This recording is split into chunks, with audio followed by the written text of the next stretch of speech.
Oh, ito kasi ang Congress, ganito kasi ang style nila. Oh, katulad nito. Etong kay Harry Roque, oh, kita mo.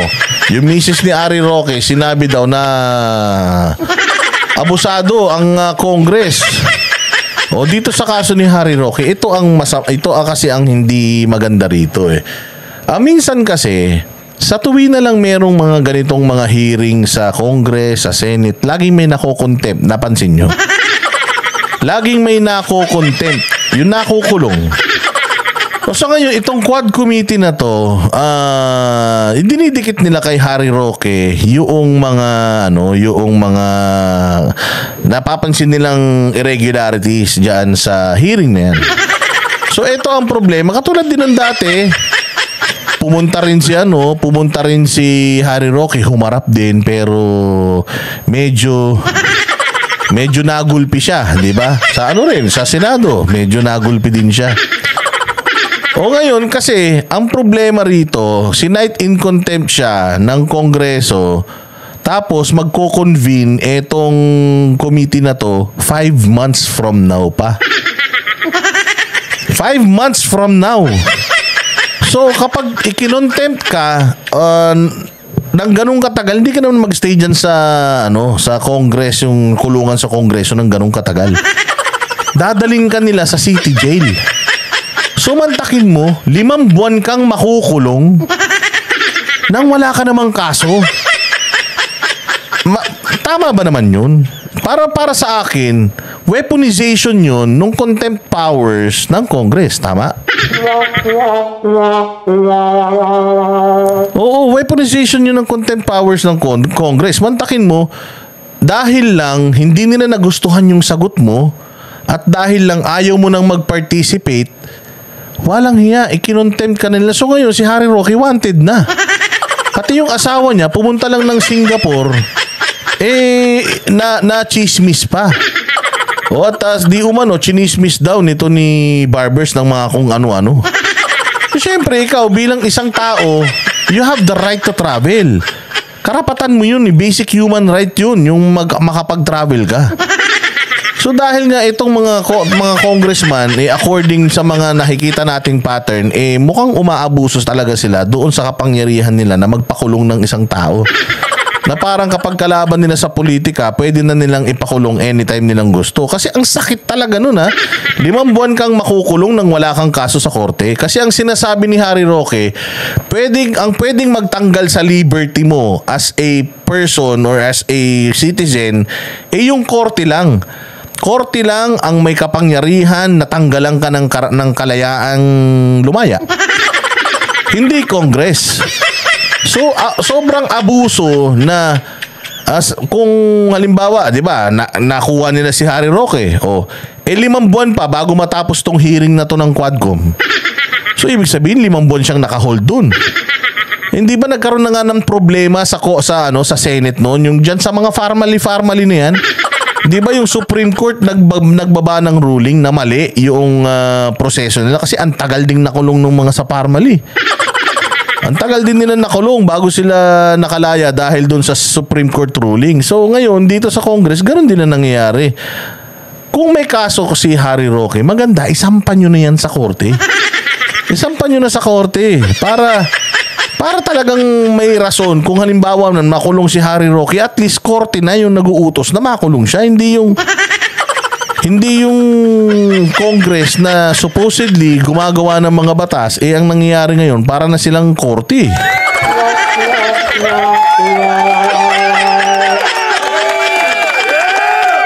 Kaya talagang talagang medyo nakakasama naman ng loob, lalo na si Harry Roque, dati pang spokesperson. Baga hindi naman normal na tao yan, dating spokesperson, abogado. So, dating congressman, kumbaga hindi parang alam mo yun. Kung kaya nilang gawin sa katulad ni Harry Roque na napakataas ng estado nang naabot sa buhay, lalong-lalo na sa politika, kung kaya nilang gawin doon, lalong-lalo na sa atin na mga maliliit na tao, tama? Lalong-lalo na sa atin na mga walang alam sa buhay. na hindi kayang ipagtanggol yung mga sarili natin. O di kapag pinatawag tayo dyan, pinakulong tayo dyan, wala na tayong magagawa, makakalimutan na tayo ng tao. Dahil hindi naman tayo sikat katulad ni Harry Roque, di ba? So yun ang problema. Ngayon, pakinggan natin itong sinasabi ng misis ni Attorney Harry Roque na talagang abusado daw itong si Representative Barbers. That's according to the wife. Pakinggan natin yung balita. Itinanggi ni Surigao del Norte Representative Robert Ace Barbers na abusado siya sa mga pagdinig ng House Squad Committee kung saan inuugnay si dating presidential spokesman Harry Roque sa iligal na pogo. Kasunod yan ang barat sa social media ng misis ni Roque laban kay Barbers. Nasa frontline na balitang yan si Marian Enriquez. Sa isang Facebook post noong Sabado, tinawag na abusado ng asawa ni dating presidential spokesperson Harry Roque na si Myla, si Surigao del Norte Representative Robert Ace Barbers na nangunguna sa pagdinig ng House Squad Committee. Sinabi ni Myla na inabuso ni Barbers ang kanyang immunity sa libel nang sabihin umano ng kongresista na isa siyang incorporator ng Lucky South 99 ang ni-raid na Pogo Hub sa Porac, Pampanga. Giit ni Myla, walang kahit isang dokumentong nagpapatunay na konektado siya rito. Tungkol naman sa show cause order ng komite laban sa misis ni Roque, sinabi ni Myla na lumipad siya pa Singapore para magpagamot pero hindi raw tinanggap ng Quad Committee. Diba? Mantakin mo yun. Meron kang magandang reason to go there, hindi nila tatanggapin. Anong klase yun? Para kang, alam mo yun, umabsent ka sa eskwelahan tapos humingi yung nanay mo ng excuse, ay yung teacher mo excuse letter, may dala ka namang excuse letter, may dala ka pang medical certificate. Taragis, inano ka pa rin, inabsinen ka pa rin. Para sa kumpanya lang yan eh. Hindi pa rin inapprove yung leave mo. Di ba? Pambubuli na yun eh, kapag ka ganun eh.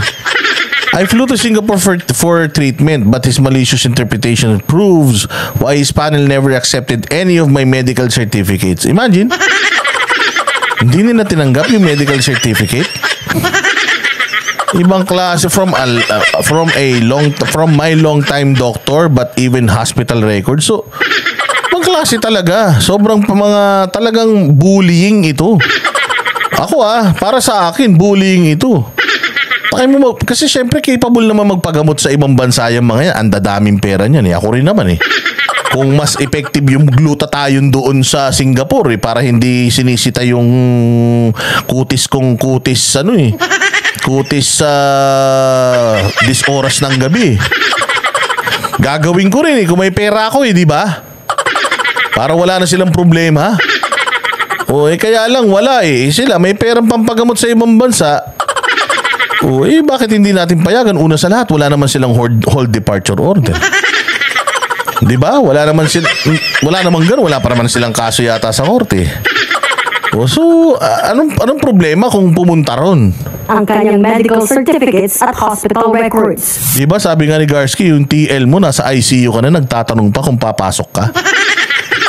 Ay na, sir, na-aksidente po ako, putol yung kaliwang pa ako. Kalma, nag-message ka, sir, na-aksidente po ako, putol yung kaliwang pa ako. Opo, hindi po ako makakapasok ngayon. Sige, bukas makakapasok ka na. Abay, gago ka.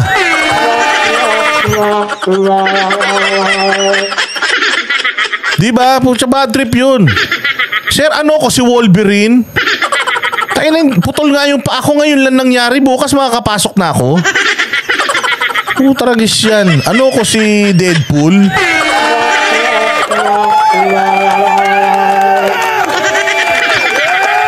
Hayop naman talaga Bullying na yun. Kung ako yung boss mo, kung ikaw yung boss ko, putya isipin ko, binubuli mo ako. Nadisgrasya nga ako, putol nga yung pa ako, papasukin mo ako bukas. Hindi kasi boss Dada, lang yan, 2 days lang yan. Ko ipis?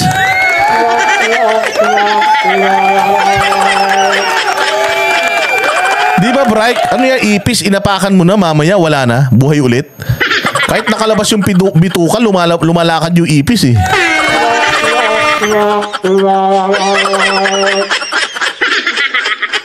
di ba yung iba nga daw dyan, namatayan ng parents, nagpaalam ka a week before. Tapos sasabihin sa'yo na wala ka kasing karelyebo Dagdagan ko na lang yung leave mo. Ina mo, tarantado ka. Dadagdagan mo yung leave ko. Isang araw nga na leave, hindi mo maibigay. Dadagdagan mo pa yung leave ko. Nagkasamaan pa tayo ng loob. Banat niya pa kay Barbers, wala siyang karapatang sabihing wasak ang kanyang pamilya. Itinanggi naman ni Barbers ang umunoy pang-aabuso niya sa immunity mula sa libel sa pagdinig ng Quadcom. Kung napanood lang daw ni Myla ang 6 na pagdinig, siya pangaraw ang nagsisilbing rodder na kalmadong pinangungunahan ang mga miyembro ng komite. Hindi rin daw nila iniuugnay si Myla sa Lucky South 99 kundi ang asawa niyang si Harry Roque. Lumutang lang daw ang pangalan ng asawa ni Roque dahil siya ang pumirma sa lease agreement sa isang wanted Chinese IT expert na nagtatago matapos ang raid sa Porac Pogo Hub.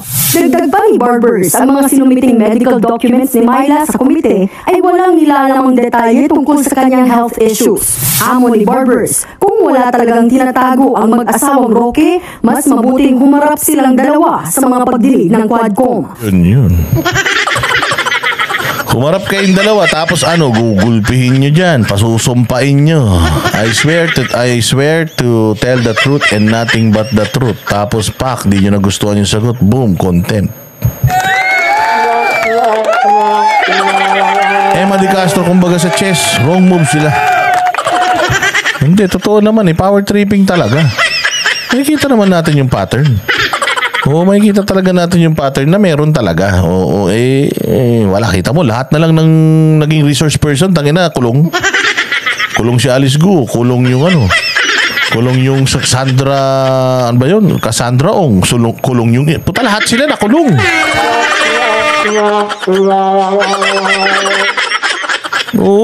Talagang hindi mo hindi mo maiiwan. Tsaka, hindi ko alam kung abogado tong asawa ni Roque, ha? Siguro naman kung abogado tong asawa ni Roque, hindi naman tanga to na magpapakita ka. Pwede ba yung magpakita ka ng medical certificate, medical records na walang laman? Pwede ba yun? Kaya ka nga nagpakita ng medical records Ano nakalakay sa medical records? Blanco?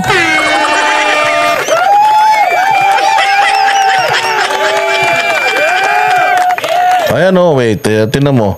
Ayan the medical documents she has submitted so far to the Quadcom did not clearly indicate details on the health issues she's facing. Puta, ano naman nung medical Ano naman nung medical documents? Sulat? Love letter? Ganun?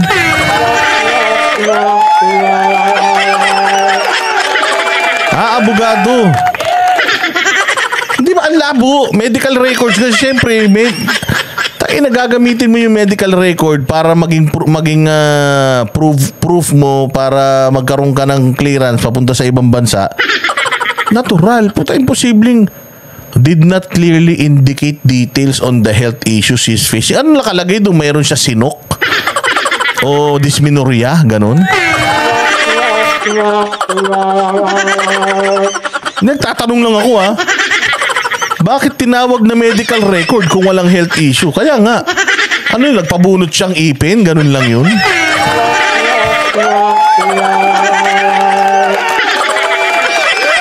Ibang klase, Pucha, 3 oras mahigit na tayong pinasasakit ang ulo natin ng mga tinatapik natin, Medical record na walang record?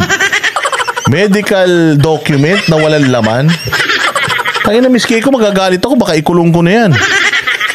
Medical documents she has submitted so far to the Quadcom did not clearly indicate the details on the health issues she is facing. Ang weird.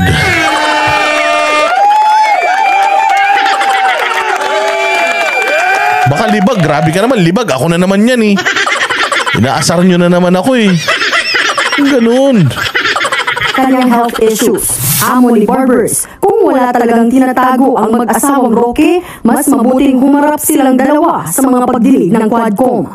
Naglabas ng show cause order ang komite laban kay Myla dahil sa hindi niya pagsipot sa mga pagdinig. Ang asawa naman niya si Harry Roque pinakontempt at pinaaresto ng Quad Committee matapos hindi sumite ang mga kailangang dokumento kaugnay ng kanyang yaman.